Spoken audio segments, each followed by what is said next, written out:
Dearest friends, Rabbi Fishel here, coming to you live from the beach at Moorings Park. So today I want to talk to you about 3 personality traits. There are those who are apathetic, those who are sympathetic, and those who are empathetic. Apathetic, apathy, what is it? So it's like the teacher who asked the class, what is the difference between ignorance and apathy?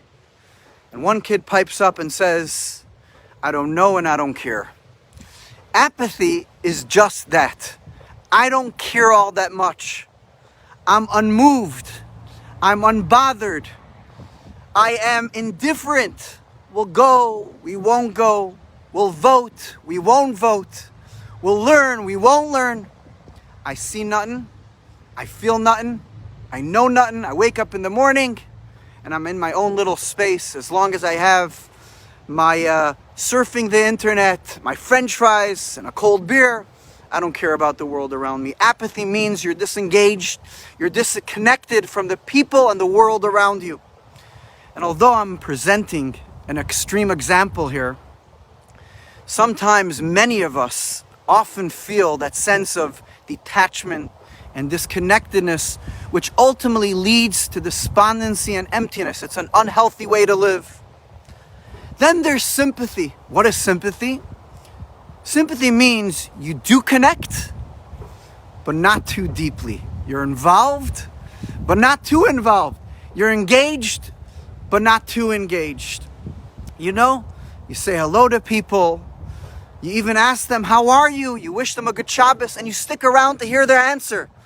But not that long, you know, when they start taking out the baby pictures from the wallet or about their second cousins in Cleveland. You tell them, listen, I want to connect, but at a distance. I don't want to really hear your voice. I'll text you. It's all in 160 characters or less. It's at an arm's length. That's sympathy.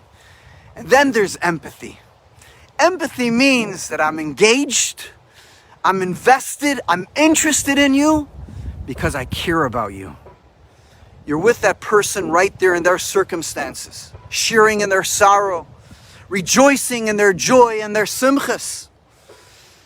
And realistically speaking, you can't have this connection with everyone. You can't have empathy with everyone. But the question is, do you have it with anyone? Do you have it with a child? Do you have it with your spouse? With a community member? A friend? Empathy means not just that you're supportive and you're appreciative. Empathy means that you're invested fully. Do you really feel for the 100 different directions that person is being torn in? Do you really feel the challenges and the stresses the person is contending with? And you also have to realize that it's not about what you think they need, but it's about what really they need. I'm bringing this up because in this week's Torah reading, Isaac and Rebekah desperately want a child. And it says that Isaac prayed opposite his wife, Lenochach Ishto. What does it mean, opposite his wife? So the commentaries explain is that Isaac was confident and he knew, he was certain that he would not remain barren. God promised him that he would have children and there would be continuity. However, he felt his wife's pain, her anxiousness and his worry as if it were his own. And so he offered a most sincere, heartfelt prayer for his pain that resulted from his wife's pain. You know, the great tzaddik of Yerushalayim, the great righteous person of Yerushalayim, Rabbi Aryeh Levin, once took his wife to a doctor for a problem she was having with her foot. When the doctor came out to examine and asked him, what's the matter? He turned to the doctor and said, my wife's foot is hurting us. True empathy, true connection is when you're so bonded, you're so integrated, you're so connected with your spouse, with your child, with a friend, that their pain, you feel it as your own. Their happiness, their simcha, you rejoice with them fully. And so my dear friends, this week's Torah reading and the message for this week is empathy is not just when you respond to someone's distress or someone's pain when you're called upon. Empathy is anticipating what that person needs, is being proactive, waking up in the morning and saying, who needs me? Who can I help?